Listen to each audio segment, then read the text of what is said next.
School students with potentially serious problems aren't getting the help they need fast enough as the demand for counsellors threatens to outstrip the supply. The New Zealand Association of Counsellors says most counsellors are now seeing up to 50 students a week who need help with critical issues such as bullying, sexual abuse, family violence and self-harm. But increasingly, guidance counsellors are finding that as their workloads expand, students aren't getting appointments when they need them. Joining us on the programme this week is Dr Ruth McConnell, a senior lecturer at Laidlaw College's School of Counselling.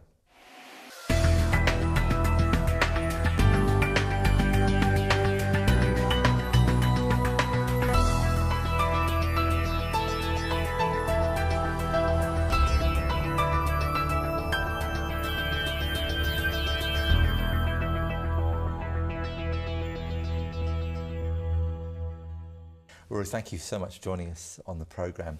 Now, when I was at school, which admittedly was quite a long time ago, we didn't have school counsellors. So are they something of a luxury? Are they necessary? That's a good question.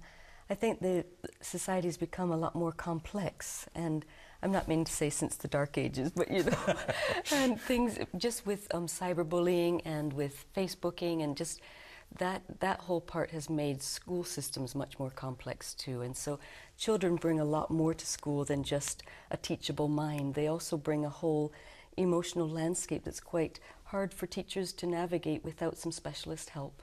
So is that where counsellors come in, that they have that specialist knowledge? Yeah, and especially around harder issues like if bullying could lead to suicidality or children getting that desperate, or domestic violence being witnessed in the home and trauma, then that really impedes the children's learning. And so those are parts that a specialist can come in and really walk alongside the child and the teacher too, to make it a more collaborative system of learning. So what's it actually like for a counsellor in school at the moment? What sort of situation do they face?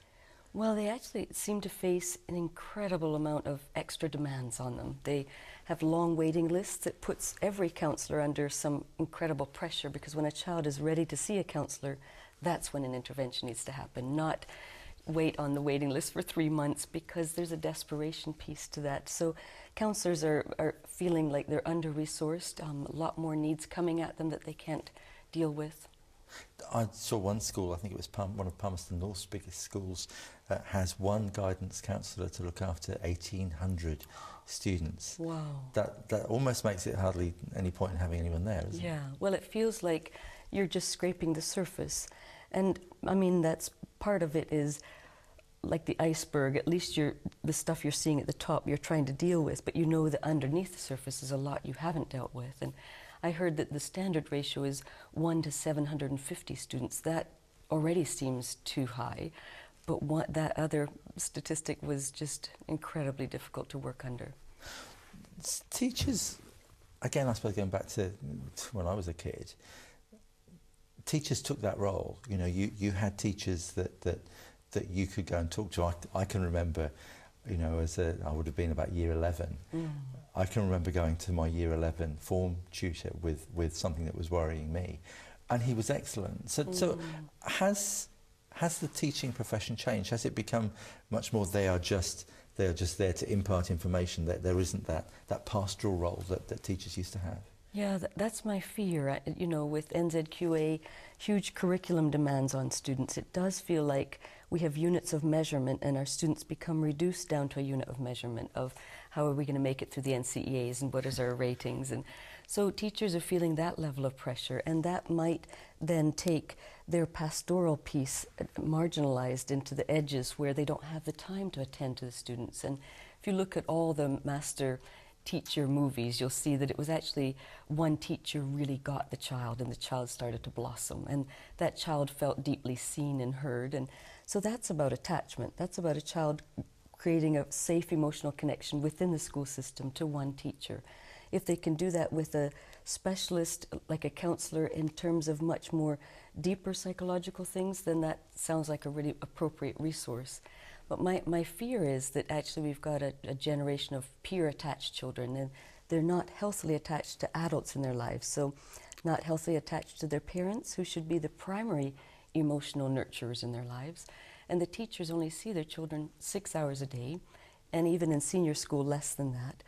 And the parents basically, or the whānau, has responsibility for the other 18 hours of the time.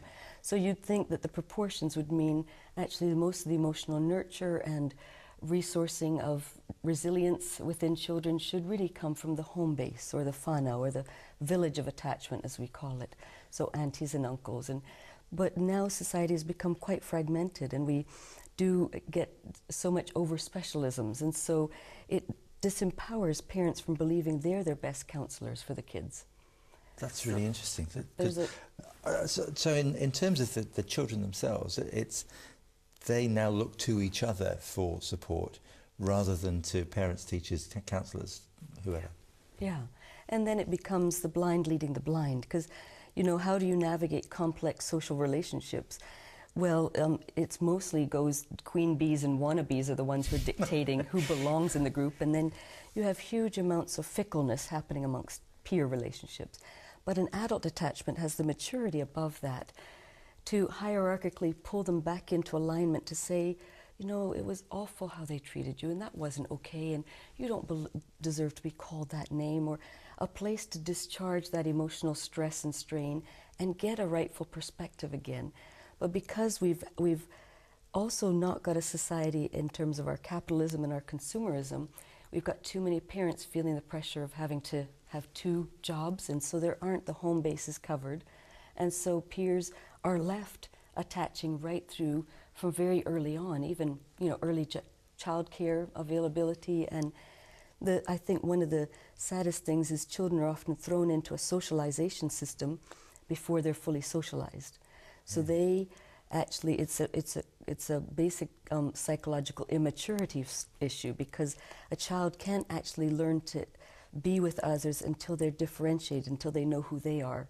Otherwise, they get themselves lost. Yeah. And so this is where we have peer attachment making clones out of each other, because the queen bees or the top dogs are the ones who tell the children how to be. So we're all dressed in black, and we all say sup, sup, sup. You know, that's the level of communication that it gets reduced down to, because we don't have adults feeding in either a wide range of vocabulary or how to do differentness, how to be your unique self. All of those affirmations don't come from within a peer system. They come from an adult attachment who really sees the uniqueness of the child. So this is much wider than just a school thing. This is a societal issue that an epidemic of peer attachment. So we've really backed ourselves into a bit of a corner, because, you know, we want our children to do well. We want to send them to a good school. We want to make sure they've got everything they need. They need computers, they need laptops, they need iPads, they need phones. We need money to do that. We end up doing 2 jobs, so we're not there. Actually, what they want is their parents at home. Yeah, and they also need to be non-anxious in the world. And anxiety, my fear is there's a lot of very over-anxious children in the world, especially in the school system. So high anxiety because they wonder if they belong, and are they okay, and did they get it right, and do they have the answers. And anxiety is a function of not being safely and securely attached. So if they're deeply attached to a parent in their life, then they'll be really confident to put their hand up and give an answer, because the parent says, actually, I love hearing your voice. I think you have great opinions. Hey, I heard you speaking to a friend and you're the expert on this. And that deep affirmation leads to deeply confident kids. But we've got a lot of very insecure kids who then look to others to be their affirmation source. And so as soon as you get rejection from a peer, your whole self-esteem bottoms out. And then we put it into that's a counselling problem. Let's send them off to the counsellors. I'm not dismissing that there's a role for counsellors. There's a very valid role, especially if the home situation isn't safe. That's a place where a child can finally find a safe attachment to disclose sexual abuse, physical violence that they've witnessed, and the trauma they experience. So I think there's very valid reasons to have a high number of counsellors in the school.